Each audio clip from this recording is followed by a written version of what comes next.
یاسمین نام کا مطلب۔ یاسمین نام کا شمار لڑکیوں کے ناموں میں ہوتا ہے۔ یاسمین نام کی ابتدائی تاریخ عربی زبان سے نکلتی ہے۔ یاسمین نام کا مطلب چنبیلی کا پھول ہے۔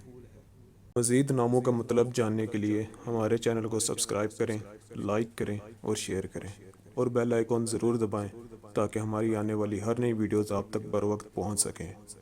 آپ ہمیں انسٹاگرام اور فیس بک پر بھی فالو کر سکتے ہیں، لنکس ڈسکرپشن میں ہیں۔